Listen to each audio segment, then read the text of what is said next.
Welcome to The Explainer. Today, we're pulling back the curtain on one of the most critical, yet kind of hidden parts of artificial intelligence. Okay, let's just dive right into this. We all know AI learns from the internet, but let's be real for a second. The internet is a famously messy place. So, this raises a huge question. If you feed a model garbage, shouldn't you just get garbage out? Well, the answer lies in this massive, almost industrial scale cleanup process that happens behind the scenes. All right, so let's start by really framing the problem. AI needs to learn from this vast and chaotic library. And by library, I mean the entire web.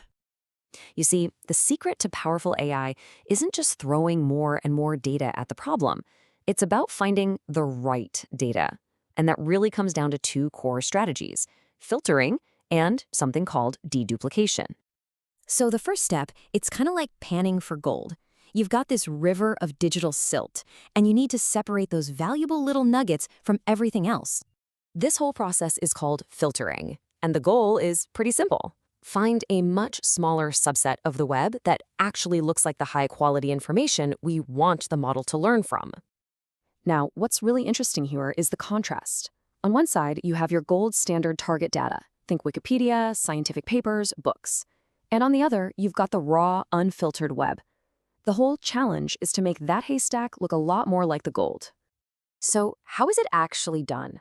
Well, this simple recipe is pretty much the foundation. You train a lightweight little judge on what good text looks like, and then you have it score the entire internet, keeping only the A students. Okay, so let's move on and see how this builds. Filtering gets rid of the obviously bad stuff, but what about the good stuff that just shows up over and over and over again?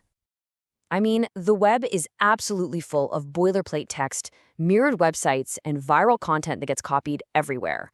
Training on this is a huge waste of time, and believe me, it can lead to some really weird model behavior.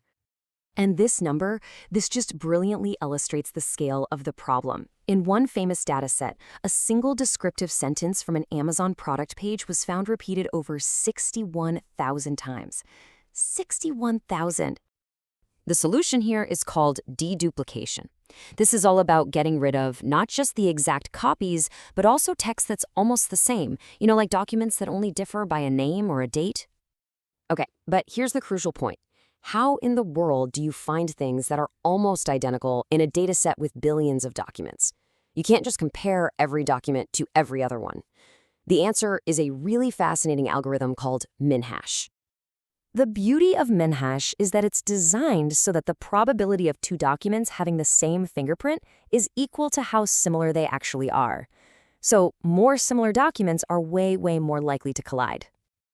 So by grouping all the documents with the same fingerprint, you can efficiently find these huge clusters of near duplicates.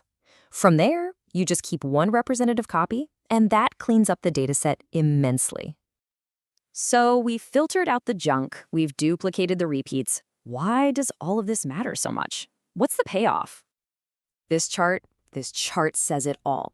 Researchers trained a model on a big pile of Python code from the web, and it scored, 12% on a coding test. Not great. Then they trained the exact same model on a carefully filtered subset of textbook quality data, and boom, performance jumps to 17%. That is a massive improvement, and it's from data quality alone. So the key takeaways here are really clear. Cleaning data makes training way more efficient, it's safer, and ultimately it just produces a smarter, more capable AI. Period. But this whole process, this great data cleanup, it really leaves us with a profound final thought. You see, every single decision about what counts as quality is a human judgment call, and that call gets baked into an algorithm that will literally shape how an AI sees the world. And that forces us to ask, when we tell an AI that Wikipedia is good and, other parts of the web are bad, what values and what biases are we encoding into these systems? And looking forward, we face a future where AIs will increasingly be trained on data generated by other AIs. It's this feedback loop, this potential hall of mirrors that we're only just beginning to understand. Thank you for watching.